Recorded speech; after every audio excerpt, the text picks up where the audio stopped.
Coach Gene Clements here for The Athletic. I am joined by, I guess it would be safe to say, Montana legend Ryan Leaf, right? Is that okay? Yeah, I don't know about that, but for many different reasons, maybe infamous. I don't know.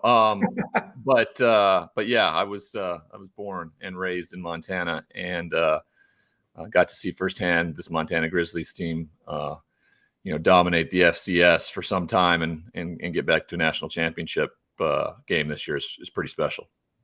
Absolutely, and that's kind of where I wanted to start. I've been talking. I talked with Junior Bergen about it. I've spoken with some other, Grizz players about it. The expectation, it doesn't matter how long it's been, the expectation at Montana is championship. Yeah. Like they believe that is their right. And I love that about the fan base. It's a passionate fan base. It's not a cruel fan base though. And I think that's very interesting because you see a lot of times when teams don't do well, a fan base will turn on the team. But through the darkest times of this year for that Montana squad, the fans really kind of stayed in the boat with them. Obviously they were critical as they should be, but there was no like malice. There was no nastiness. Is that just something that's kind of the Montana way?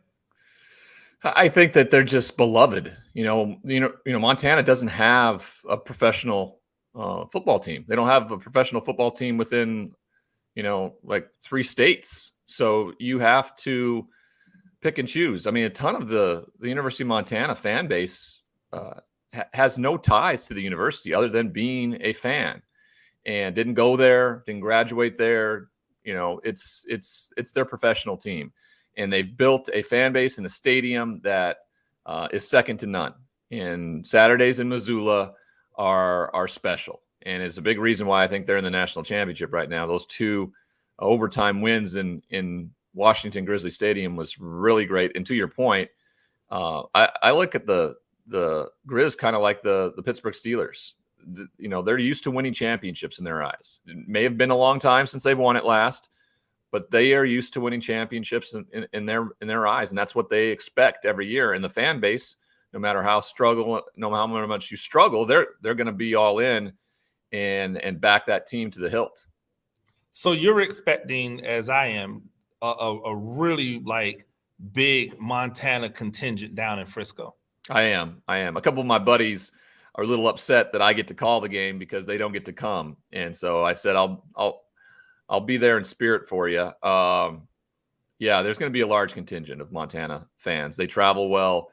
They're excited about their opportunity. And I think they relish the idea of being this giant underdog. I can't believe that they're dogs by like 12.5 points right now. So that's surprising to me. It really is, with how they've battled, especially against common opponents this season. Yeah, I think in many respects, because they're such a big underdog, they're almost playing with house money.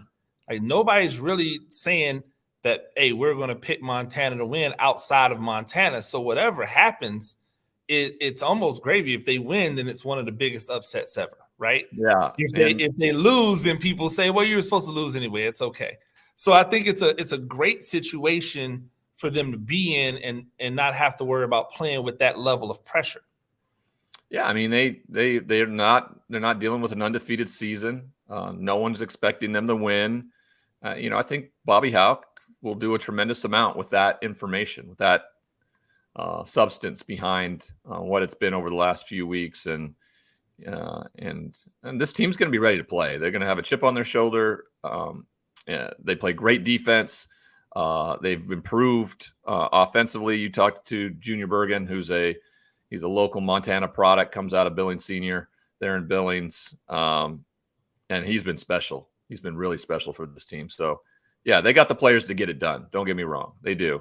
Now, South Dakota State is really good. Yeah, they're really good. They have a great quarterback. They have a wonderful defense. I mean, this is a matchup between 2 defenses that are in the top 5 in the country in terms of scoring, right? I think South Dakota State's number 1 at under 10 points a game, and then you have the Montana Grizzlies are sitting at 3rd nationally.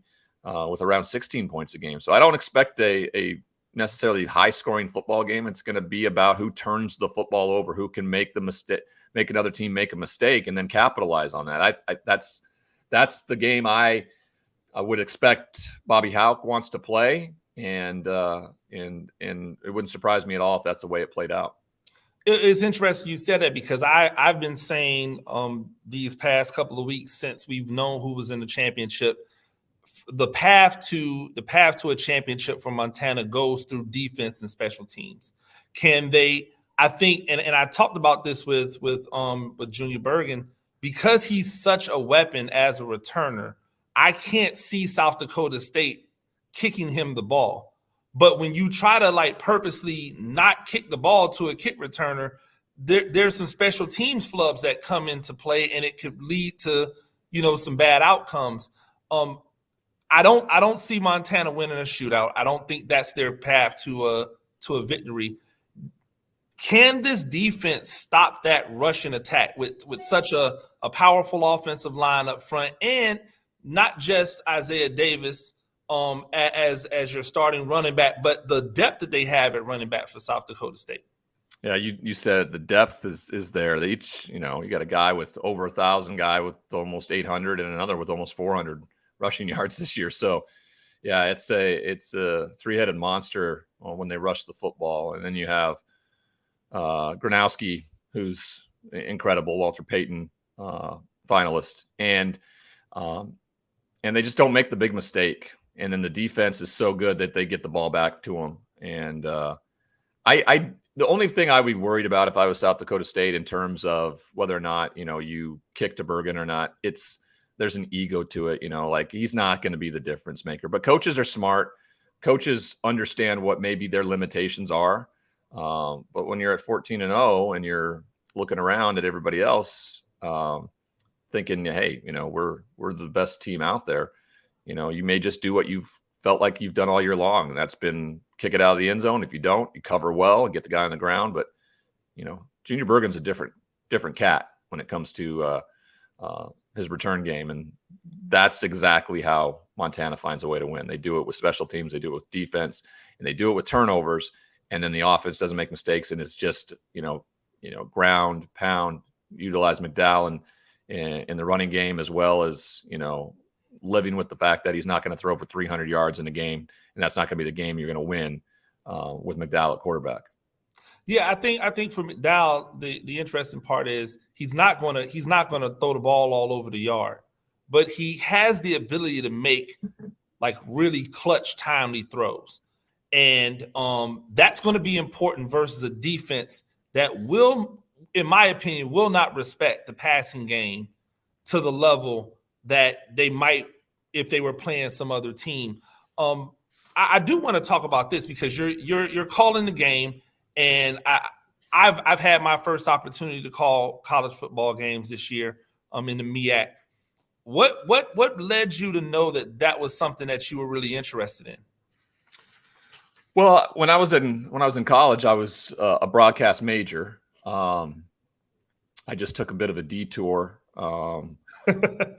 And, didn't end up in a newsroom after I got done with my playing career. I had to find a different path. And then when I did, I had a real great group of people who let me shadow them and to see whether or not, A, I wanted to do it, and B, if I could be good at it. Because, if I didn't want to do it, if I didn't think I could be good at it, there would be no point in it. And so, Joe Klatt and Brady Quinn, Greg McElroy, those guys were instrumental in, allowing me to shadow them, see how they do it, and whether or not I would be any good at it. And so that's what happened. I started doing that, and gradually, started making my way up.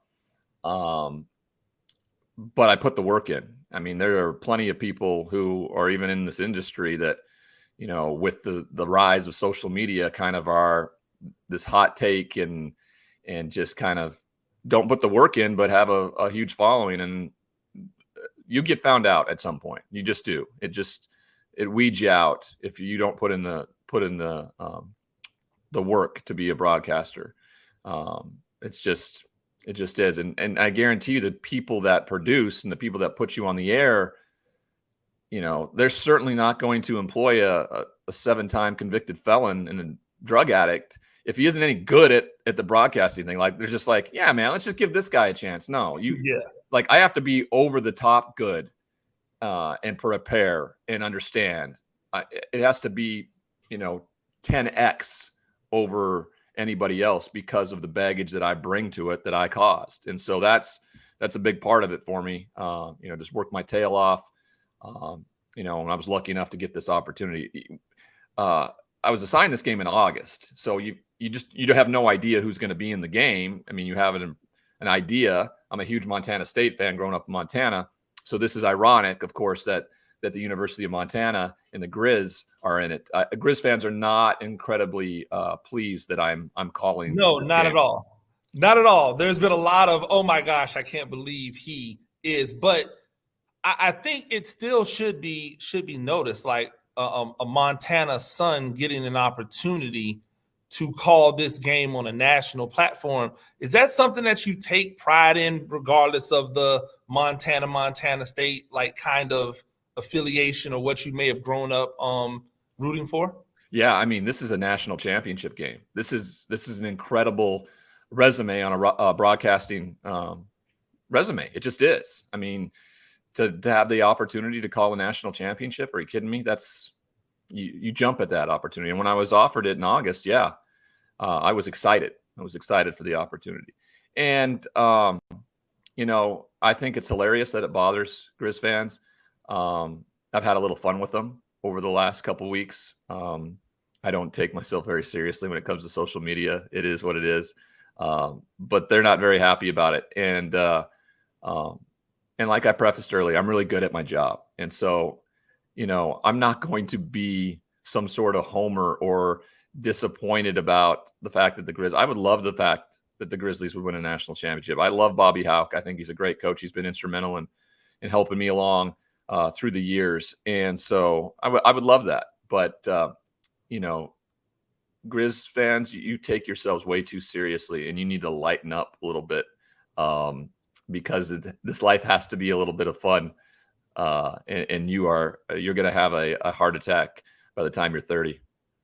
Yeah, I think Grizz fans and Bison fans are kind of similar in that way. It's really so serious over there. And it's like, shouldn't you just be happy that you've been this good for this long?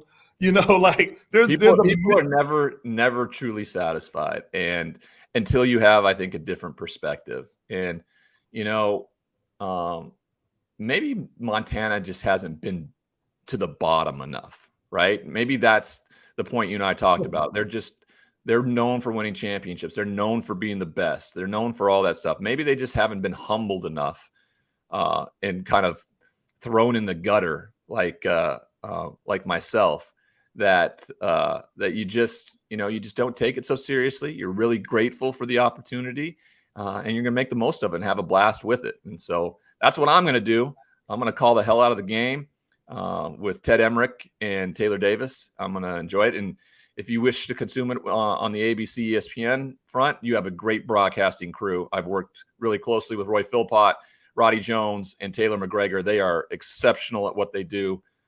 It will be a great broadcast from those guys as well. But, my family likes to throw on the old Alexa and ask Westwood One to pop up, and they pause the TV right at kickoff, and then they let their son's analysis guide them with the TV version on with the volume down. So I think Grizz fans will be very pleased when it's all said and done that they got a clearly Montana State homer to have to say at the end, your Montana Grizzlies are the 2023 FCS national champions. I think that will go a long way. Not only will you have the national champion, but you'll have my ass having to say it to everybody. Absolutely. I think that's at the core of it. What we want to do in this business. Try to ascend as high as we can, be the best that we can at what we do. I've always and ascending for me isn't necessary. Like if my boss has told me, hey, go out to the parking lot on the asphalt, there's a 7-on-7 game. Why don't you call that? I'll call that. I love calling football games. yeah. My boss called me Sunday morning, 8:25. I was feeding the baby. Hey, could you get on a plane right now and get to Minnesota? Call the Packers or Vikings game tonight. I looked at my wife, and yeah, I was in the car at 8:55. I was on a flight at 11 o'clock, and I was in Minneapolis at the stadium at 3:30, and away we went. And a big part of that is that I'm reliable. My And boss you're knows. good at your job. My And boss you're good knows at that your he can job. call me that day, and he knows that I'm so up to speed on the NFL because I talk about it every single day, and that I've watched every single snap all year long. That you can throw me right in when someone's sick or something like that. So I love being trustworthy, and I love being able to call games. So I don't care where the venue is or who's playing, or doesn't matter. I'm analyzing ball, and that's the coolest thing in the world, especially from where I was just 10 years ago. Yeah, I feel the exact same way. My first game was Morgan State versus Towson. And it was so much fun to be up there and have that command and have that camaraderie with your play-by-play guy, and you're bouncing things off, and you find a rhythm, and you realize, oh wow, you know what, I'm pretty good at this. Like, it's almost like you don't know until you know, right? And so you don't. And what you find out pretty quick on all this is that it's, for me, and this is the best way for me to describe it, it was like growing up with my dad and watching games with my pops. He was essentially my play-by-play guy.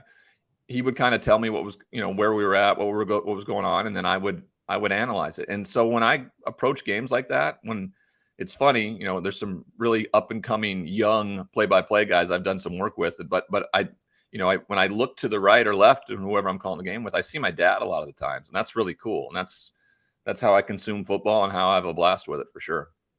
Well, I'm looking forward to hearing your call. I'm looking forward to a fantastic game.